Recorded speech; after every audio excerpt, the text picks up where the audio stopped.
Hi everyone, and welcome to my first video on Euro Truck Simulator 2. I thought I'd give this one a bit of a good intro, as it's quite a nice little game. This is my Mercedes-Benz Actros 4x2 entry-level truck that I've got at the moment. We're just going to take it for a bit of a drive and learn about some of the features of the game. So here we are outside at the hotel, one of the many places where you can rest up between jobs. In my opinion, this is probably one of the best truck simulators I've seen in a long while, if not ever. Everything, as you can see, is modelled quite nicely, and not only that, but there's quite sound management system behind the game as well, which we'll get to in subsequent videos, I'm sure. Having a look around inside the Actros, everything's modelled quite well. We'll take this for a bit of a drive shortly. We'll go ahead and start up the engine, just so you can see what it's like. Get a view of the dash there.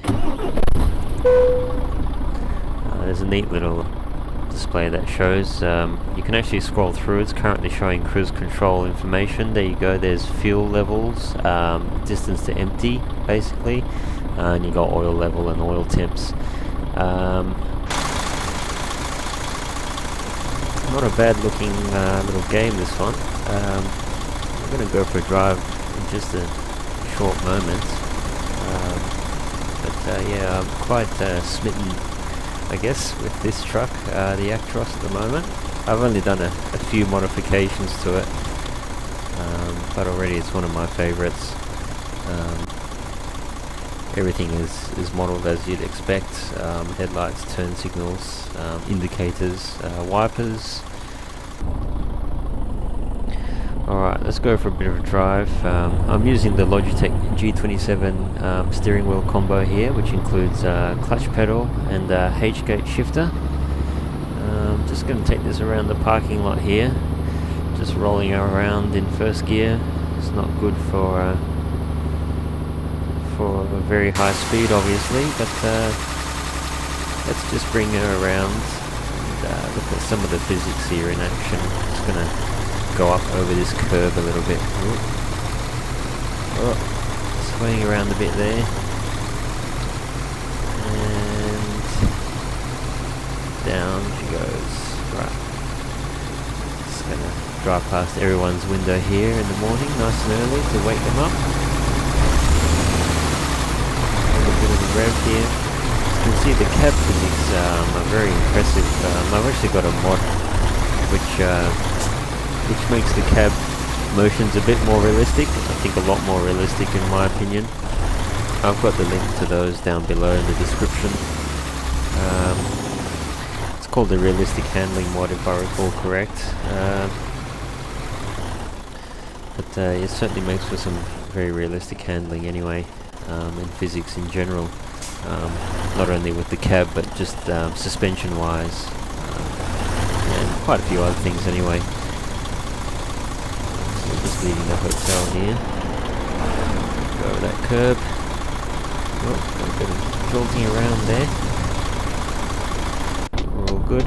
I've got TrackIR 4, by the way, which enables some nice head movements, which the game supports completely. It really takes the burden off having to use your mouse. Stick our head out the window.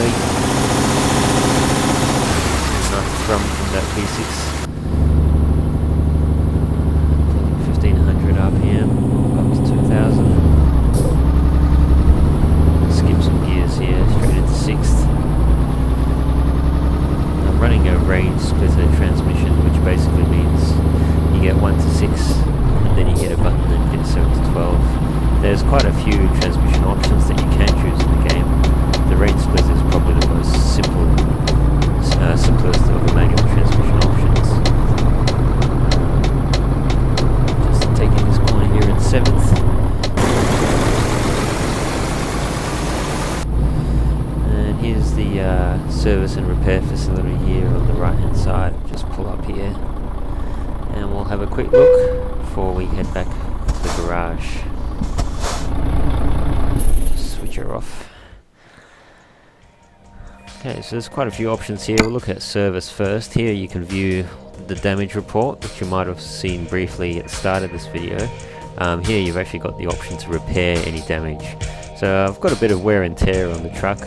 Done quite a few Ks in it so far. It's my second truck in the game. I gave my first truck away to my driver, who's currently employed. Anyway, here you can run through various cab options.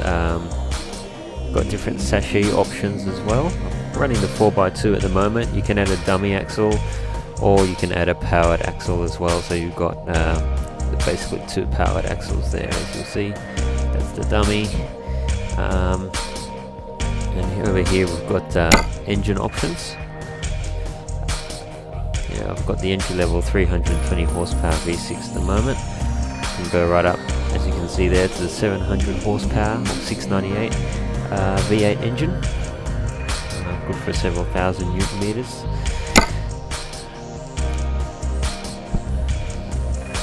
Here we have the interior options.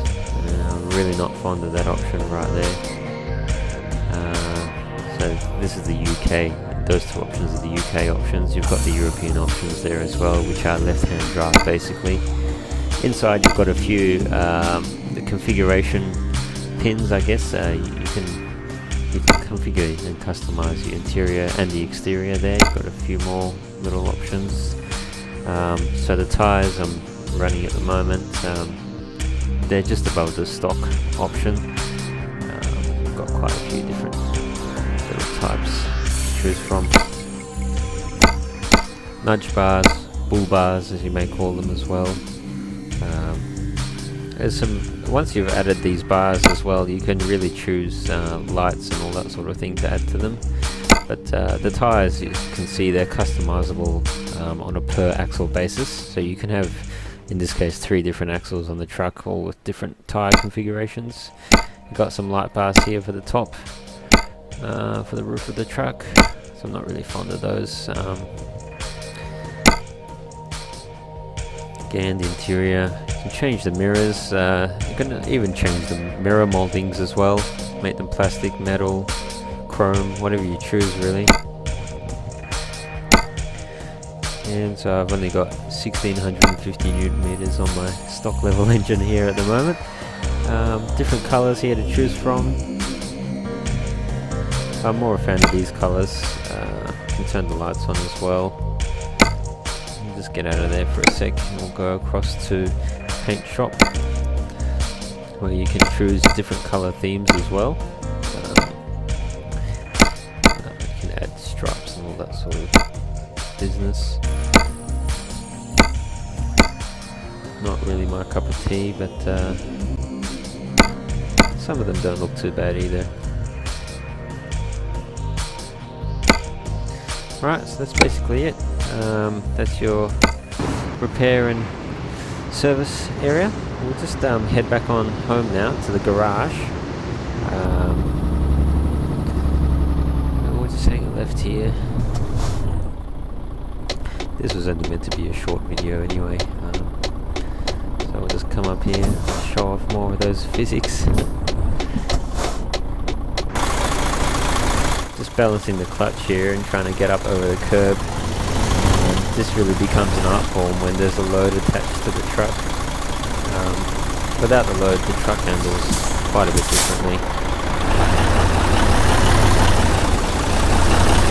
I should mention as well with those add-ons that most of them are controlled by levels. I'm currently running a mod that removes those levels, so you can access pretty much any of them that you like, as long as you've got the money.